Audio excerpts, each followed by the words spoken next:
Swing trading में सफलता का एक बहुत बड़ा राज है पुलबैक्स को सही ढंग से समझना। ये एक ऐसा स्किल है जो अंदाजे को एक प्रोसेस से बदल देता है। आज हम इसी के बारे में बात करेंगे। तो सबसे पहले एक बहुत आम गलतफहमी को दूर करते हैं। कई लोग सोचते हैं कि ट्रेडिंग का मतलब है किसी स्टॉक का सबसे निचला या सबसे ऊपरी लेवल पकड़ लेना। लेकिन असल में एक सक्सेसफुल ट्रेडर का काम ये है ही नहीं। हमारा काम भविष्यवाणियां करना नहीं, बल्कि संभावनाओं का सही तरीके से विश्लेषण करना है। तो ये पुलबैक आखिर है क्या चीज? इसे ऐसे समझिए, जब कोई स्टॉक तेजी से ऊपर जा रहा हो तो वो थोड़ी देर के लिए रुककर सांस लेता है। ये जो सांस लेना है ना, यही पुलबैक है। याद रखिए, ये ट्रेंड का अंत बिल्कुल नहीं है, बल्कि एक छोटा सा जरूरी ठहराव है। तो हमारा असली लक्ष्य क्या है? सोच के देखिए। हमारा काम है एक बहती हुई नदी में सही जगह पर अपनी नाव उतारना, न कि नदी का रुख मोड़ने की कोशिश करना।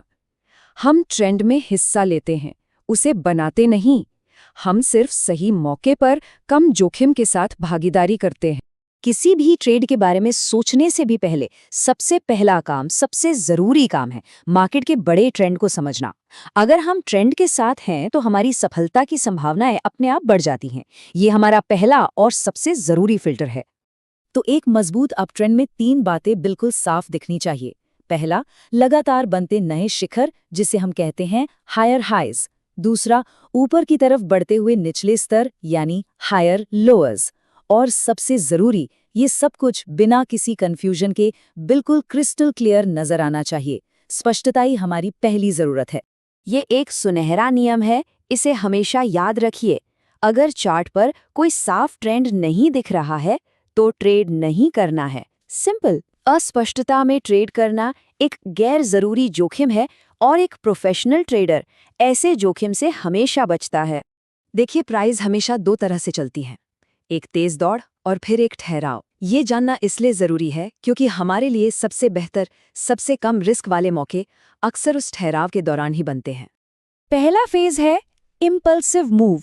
सोचिए जैसे कोई स्प्रिंटर 100 मीटर रेस दौड़ रहा है, तेज, एक ही दिशा में। और दूसरा फेज है ठहराव या रिट्रेसमेंट, जब वो स्प्रिंटर थोड़ा रुकता है, सांस लेता है। एक ट्रेडर का सबसे पहला काम ही यही है कि वो इन दोनों के बीच का फर्क पहचान ले। इस बात को गांठ बांध लीजिए। स्विंग ट्रेडिंग के असली अवसर हमेशा ठहराव वाले फेज में मिलते हैं। इंपल्स के दौरान खरीदने का मतलब है चलती ट्रेन के पीछे भागना, जो हमेशा खतरनाक होता है, जबकि ठहराव का इंतजार करना एक अनुशासित प्रोसेस है। अच्छा, अब हम उस मोड़ पर हैं जहां एक ट्रेडर की असली परीक्षा होती है। हमें एक अच्छे मौके और एक पोटेंशियल ट्रैप के बीच में फर्क करना सीखना होगा। यही तय होता है कि हम नियमों का पालन कर रहे हैं या अपनी भावनाओं का। तो एक अच्छा यानी वैलिड पुलबैक कैसा दिखता है? वो धीमा होता है, सुस्त होता है, जैसे उसमें कोई दमी ना हो। ये दिखाता है कि ट्रेंड अभी भी मजबूत है। वहीं दूसरी तरफ एक खतरनाक या इनवैलिड पुलबैक वो तेज और अचानक होता है, जो ट्रेंड के कमजोर होने का पहला संकेत हो सकता है। हमारा काम बस इन दोनों को पहचानना है। नियम बिल्कुल सीधा है। अगर पुलबैक खतरनाक लग रहा है, अजीब लग रहा है, तो उसे छोड़ दीजिए। कोई दूसरी बार सोचना ही नहीं है। मार्केट कहीं नहीं जा रहा, नए मौके हमेशा मिलेंगे।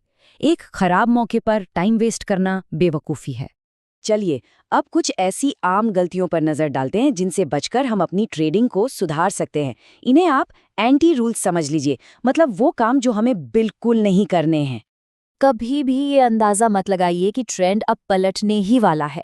सिर्फ इसलिए मत खरीदिए क्योंकि प्राइस बहुत गिर चुकी है। ये कोई वजह नहीं होती। और अपने फैसले को सही साबित करने के लिए नए नए इंडिकेटर्स का सहारा लेना बंद कर दीजिए। ये सब गैसवर्क है, एनालिसिस नहीं। इस एक बात को हमेशा अपने दिमाग में रखिए। एक ट्रेडर का काम हर बार सही होना नहीं है, बिल्कुल नहीं। हमारा काम है अपने रिस्क को मैनेज करना। जब फोकस सही होने से हटकर रिस्क मैनेज करने पर आ जाता है, तभी असली प्रोग्रेस शुरू होती है।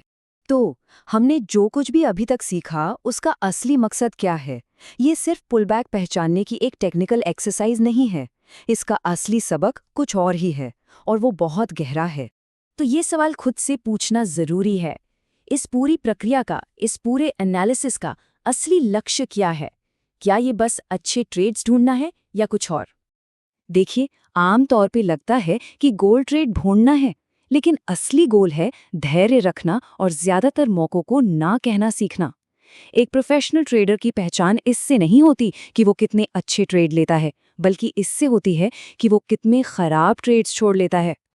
और अंत में ये विचार, एक अनुशासित ट्रेडिंग प्रोसेस में एक्साइटमेंट नहीं, बल्कि बोरियत अक्सर इस बात का संकेत होती है कि आप सही रास्ते पर हैं, क्योंकि इसका मतलब है कि आप जोश में आकर नहीं, बल्कि एक ठोस, नियमबद्ध प्रक्रिया के आधार पर काम कर रहे हैं।